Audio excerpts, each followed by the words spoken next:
Ken, can you talk about the first half and what you liked and what you still think you need to work on?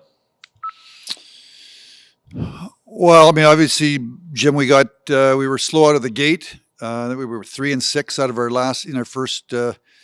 first nine, and then I think we were at 14-5 the last 19. So I think we had lots of new players when the season started. We obviously we lost Mike Smith on opening night, and did Koski had to go out there night after night for every second night for the first 11 or 12, and I think we overworked him. Getting Smitty back, we got our the way we wanted to build the team to have both guys share time in the net.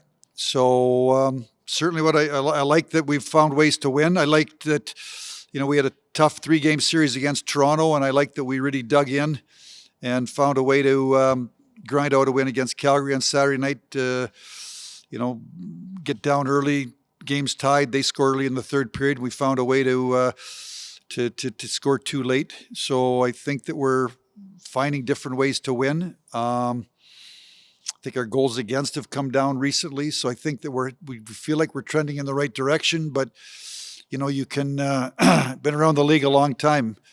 You can never get satisfied or complacent. Every night's a new challenge, and I think we like that we're in the thick of things. We were second place, but I know Winnipeg's got some games in hand, and Montreal's got some games in hand, and I still think it's going to be a photo finish to make the playoffs in our division. So we like the position we're in, but there's still 28 games to go for us, half a season.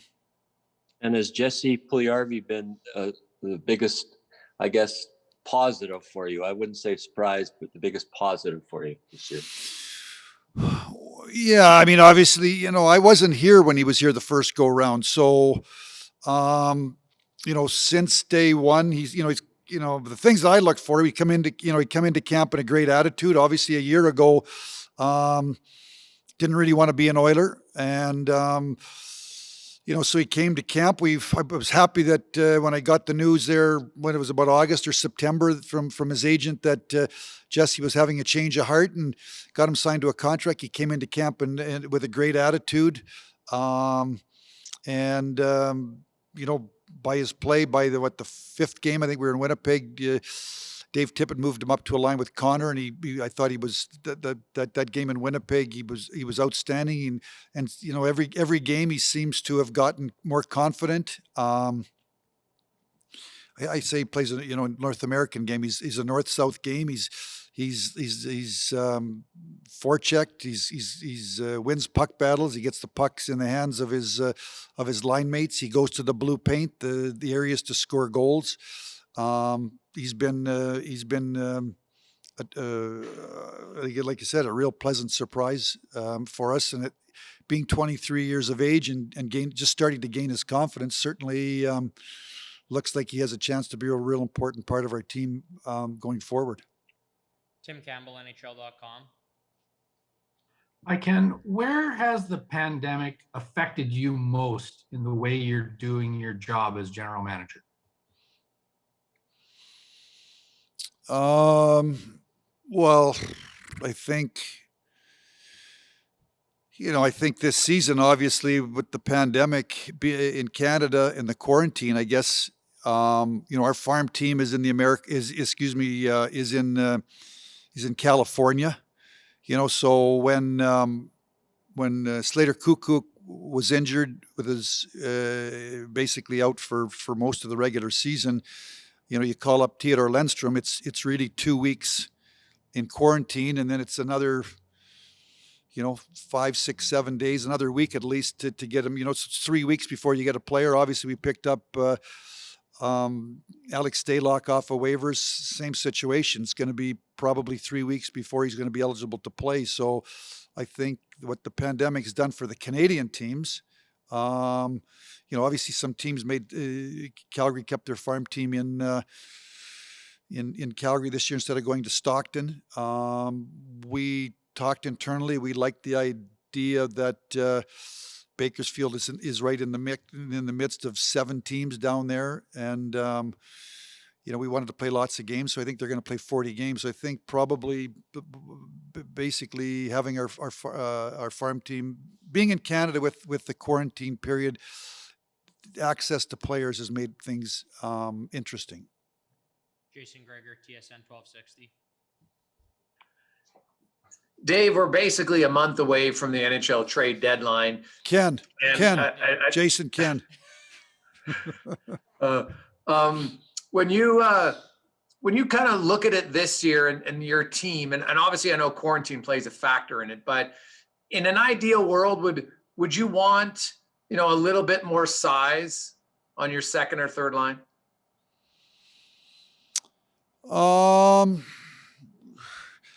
I think you're always looking for, I've been fortunate enough, to have been with a team that's gone to the Stanley Cup Finals 6 times. We won 4 times. When you get into the playoffs, you need size, you need depth, you're going to have injuries, and certainly the playoffs are about you either wear somebody down or they're going to wear you down. You need difference makers, star players, and you need goaltending, but certainly there's teams that are left standing at the end, the 2 teams that you lose lots of players along the way. They're banged up, they're beat up from blocking shots, and you do it every second night for 2 months. So certainly I think you're always looking at the trade deadline for either probably some size or experience, players that have been in playoffs before and they know what it's all about. They're going to bring that level of experience to your locker room. And in a normal year, Ken, you've always talked about, hey, if the young guys are here and they're going to play, then they play. But the minute they don't play, you'd send them down. Obviously, you don't have that option this year. So how does it change with Evan Bouchard? Because your first goal is to win, but if he only plays, let's say, 10 more games this year, do you really think that's that much of a negative to his overall long-term development? Well, I don't. I mean, Evan played last year all year in the American League, so he's got 1 year basically of American League experience. I think he's played 9 games. We played 28, so I guess he's played 9 out of 28. I'm not sure what the next 28 are going to bring. We'll see. But, we've got a taxi squad of, 8 or 9 players that don't play every day. They practice hard. They compete hard. You look at JJ Kara, who was out and he's come in from the taxi squad, and he's had a real impact on our team, and he's in the lineup every night. So I can't tell you what's going to happen 1 and 2 weeks down the road. When Evan was in there, he played. We thought he played well. I think he's ready to go. He's a young player. I'm sure he's probably a little bit frustrated and anxious to get in the lineup. But, the number one thing we're trying to accomplish on a night-to-night basis is to win a game. And we're trying to,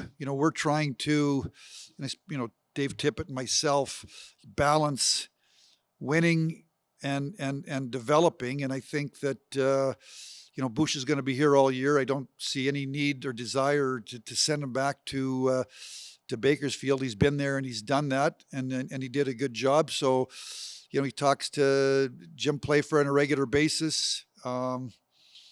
He's practicing with the Edmonton Oilers. So I believe he's getting better every day, and he's learning a lot. And when he gets an opportunity, we believe he's going to be ready to go in there and help us win. Ken, can you just shift the mic forward a little bit? Can I do what? Mike, move the mic forward just a little bit. There we go. Thank you. Next question, Ryan Rashog, TSN. Hey, Ken. Ryan. You moved some assets out at the deadline last year. You brought some guys in. Where would you say your willingness is this year to move, potentially move more picks and spend more assets in an effort to bolster yourself? Is there any hesitation to be as aggressive as you were last year, or where's your head at on that? Well, I would say to you, Ryan, if you look at the moves, I look at our team this year versus last year. I believe we're deeper this year than we were last year. That was by design. If you look at the off season that we had, I signed a lot of, we're able to carry basically 29 players, 23 on the active roster and 6 on the, so we've got a team of 29. So, we went out and signed lots of veteran NHL players. Last year, I don't think we were quite as deep. As an example, I signed Mike Green traded for Mike Green last year at the deadline. Bouchard is here now. We had signed Slater Cuckoo, Tyson Berry. Laguson's a year older. Jones is a year older. Bear's a year older. So I think we're deeper on defense this year than we were a year ago.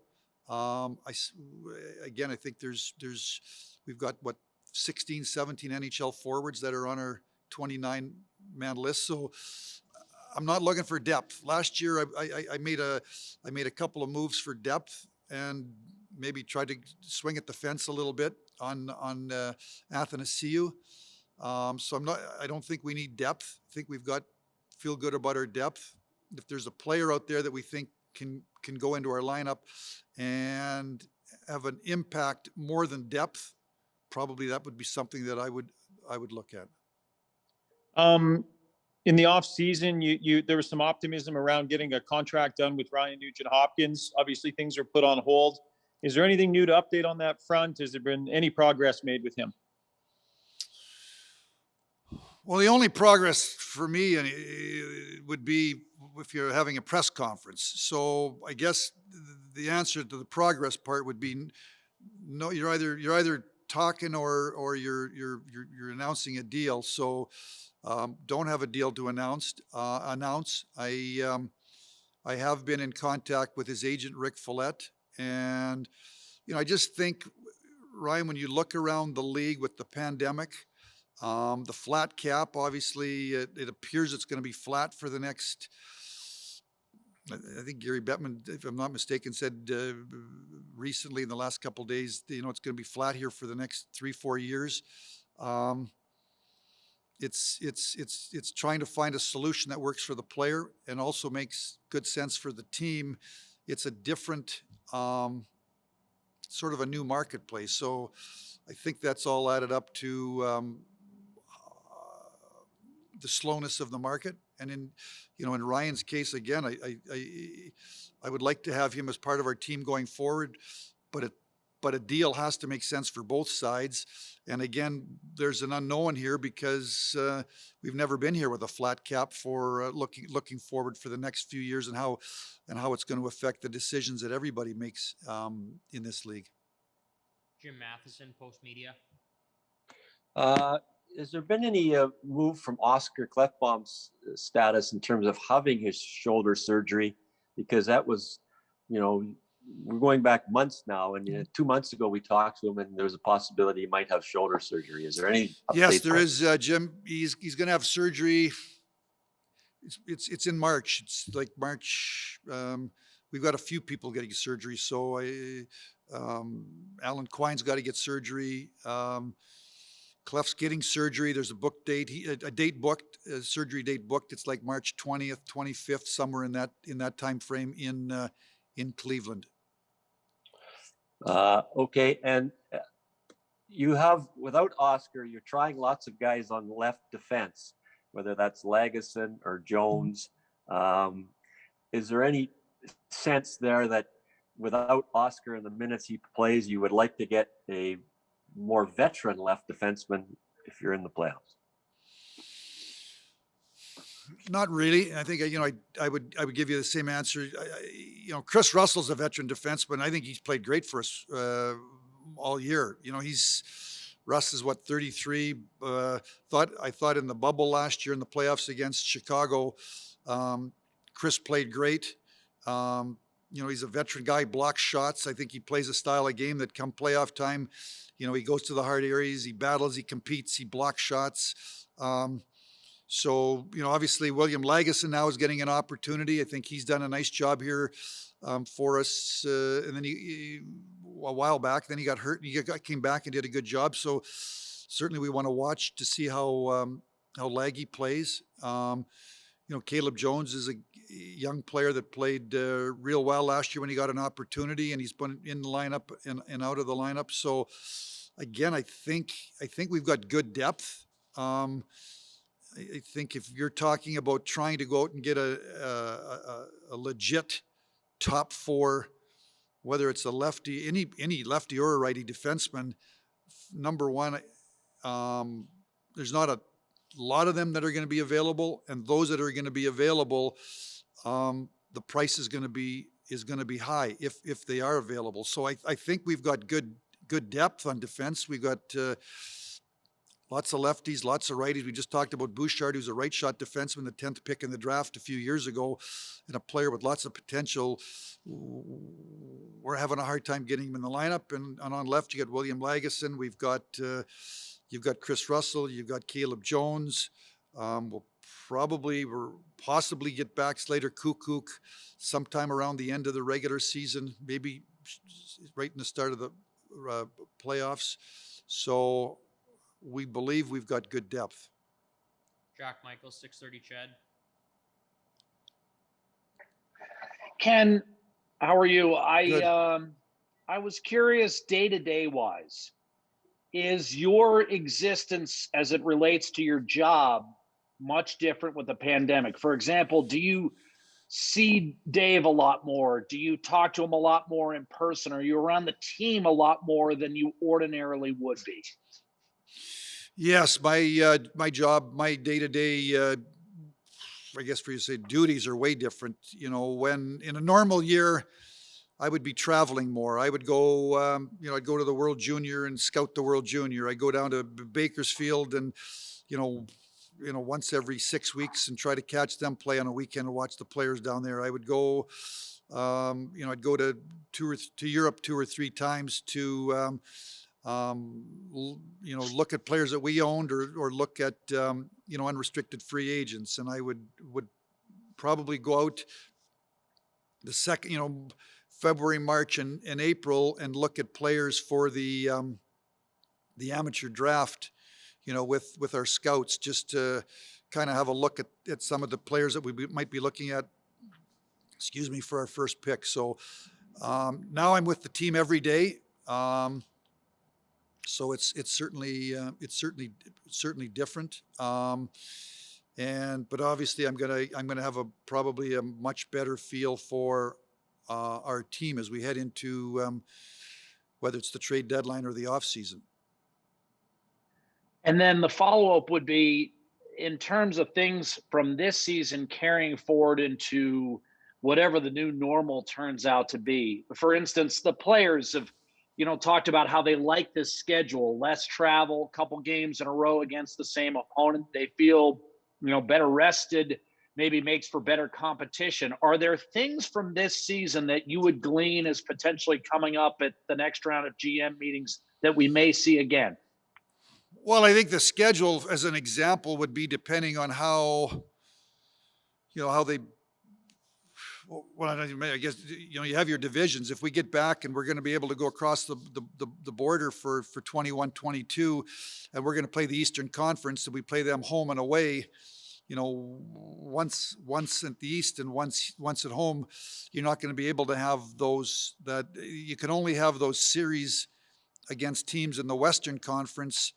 And then if the teams in the other division of the Western Conference, we only play them 3 times, half of them 2 at home and half of them 2 on the road. So you're limited on the potential of having these types of series in future seasons. So I think this is a one-off. It doesn't mean you can't have 2 or 3 times next year where you play somebody a couple of times. But I think I would expect, for the most part, I'm not the schedule maker, but I would think if we're going to start to get back to normal, and when you look at the matrix of the schedule, this type of a schedule would be difficult to put together, or impossible, just because of the matrix. Final 2 questions, Mark Spector, then Ryan Rashog. Mark Spector, Sportsnet, go ahead. Yeah, sorry, Kenny, I'm coming in late here. I hope I'm not asking the same question, but do you got to, with the trade deadline coming up, I know it's always, you're a dollar in, dollar out guy most of the year, but not necessarily at the deadline. Can you get some work done at the deadline that doesn't have to be dollar in, dollar out? Nope. Well, we're in LTI, Mark. So the way the league the way the CBA is, when a team is in long-term injury, we were in long-term injury on opening day when we put Clefbaum in long-term injury. We're in long-term injury the entire year. So basically, what ends up happening is when you go into long-term injury, you in effect set your cap that day, and then we don't accrue any space. So if you're not in long-term injury, you can accrue space. So if, let's say, you're $1 million under the cap, and you're not in long-term injury, and you get over an 82 game season. Now the numbers are going to be different a little bit because it's a 56 game schedule, but over an 82 game schedule, probably it's 4-1. Somewhere around 1 million becomes a $4 million player. Well, when you're in long-term LTI, that $1 million just continues to be $1 million from the start of the season until you get to the trade deadline. You don't accrue any space. So we are dollar in, dollar out from the first day of the season until the last day of the season. Do you, with that in mind, and with the fact that we've got the quarantine going on, and if you're trading with a Canadian team, you're trading with a team in your division, which almost never happens at the deadline. How tough is it to make a deal here at the trade deadline for Ken Holland? Well, I think it's going to be difficult. And I would say to you, Mark, obviously when we got, the rules, you knew that you could carry anybody from 20 to 23 on your roster, players. Well, we decided to go 23. And then they wanted, a taxi squad had to be a minimum of 4 to a maximum of 6. So we went with 6. So we decided to have basically 29 players, that if we get, so that when we got to the trade deadline, then obviously we knew there was a quarantine in January.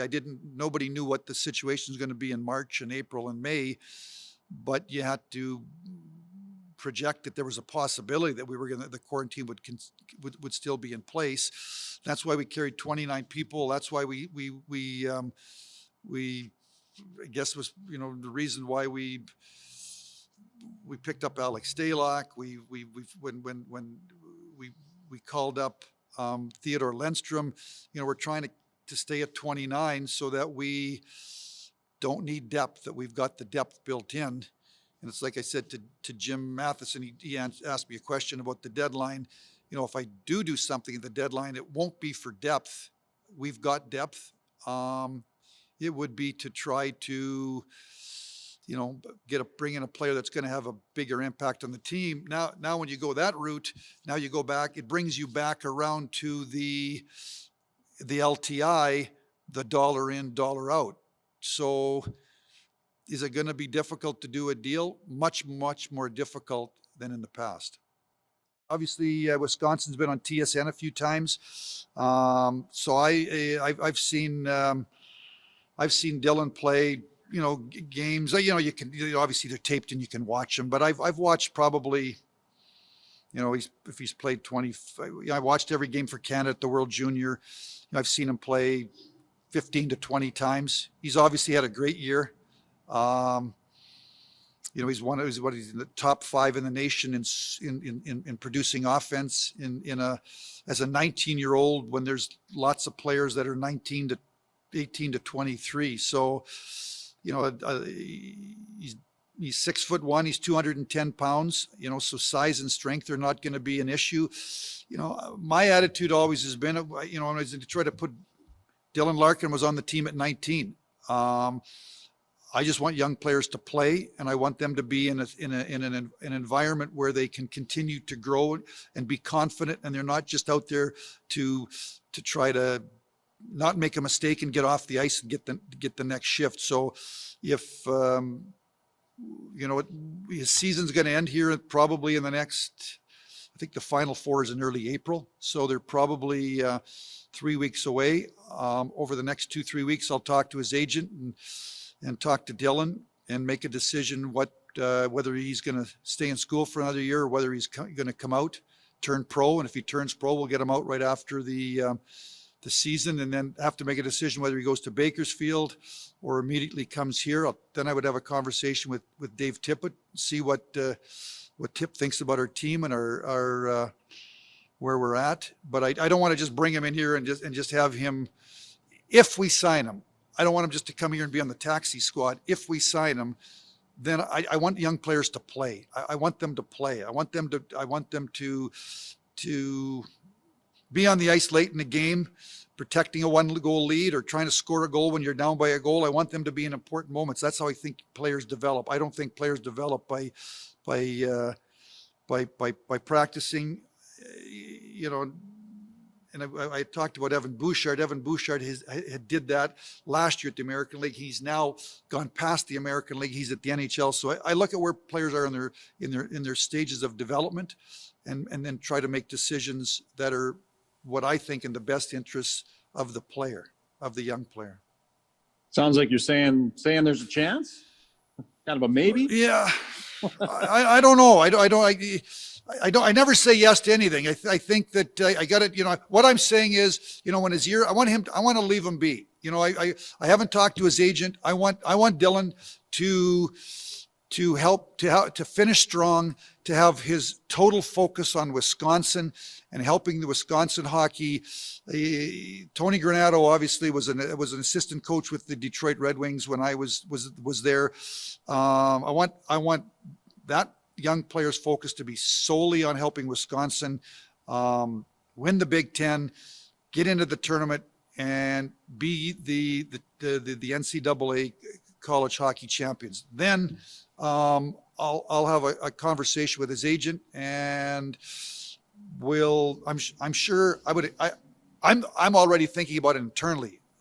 I have not reached out. I want his focus to be on Wisconsin, and then we'll talk when his season's over about what the next moves are. But I'm open to anything as long as it's in the best interests of the young player. All right, last one for me, and thanks for your time. No problem. Is there a stage here where you gauge whether the relationship with Tyson Barrie lasts for more than a year? What's your sort of sense on a timeline for getting a gauge on that? Because obviously the results have been pretty good so far. Yeah, I haven't. I guess I would say to you, Ryan, if I'm watching the standings, and the standings, all that information dictates how you got to respond. If we're comfortably in a playoff spot as we push forward to the trade deadline, then I have the luxury of being able to. The number one priority for the Edmonton Oilers for me is to try to win. We got to play our way in. We want to get into the playoffs. That's our goal. That's our team goal. And then try to see what we can do come playoff time.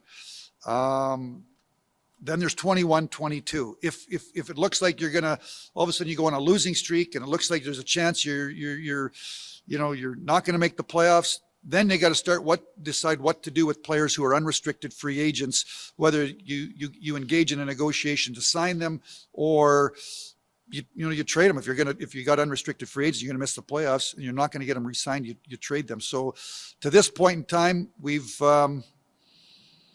playing our way into the playoffs, and I haven't really reached out to anybody right now. I've been just sort of assessing our team, but certainly Tyson's got off to a bit of a slow start. He's played really, really good.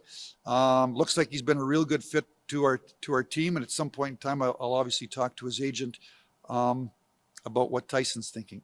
But right now, I've just sort of, up to this point in time, wanted to see how it all fits. And certainly we're happy here over the last, 14-5, the last 19 games. We've played our way into a good spot. So I'm not really answering your question, but I don't know if I've really got an answer other than if our team looks like it was going to miss the playoffs, I'd probably have to be under more pressure to do something. the number one goal is to try to qualify for the playoffs. That's the number one goal for me and for the Edmonton Oilers for this season.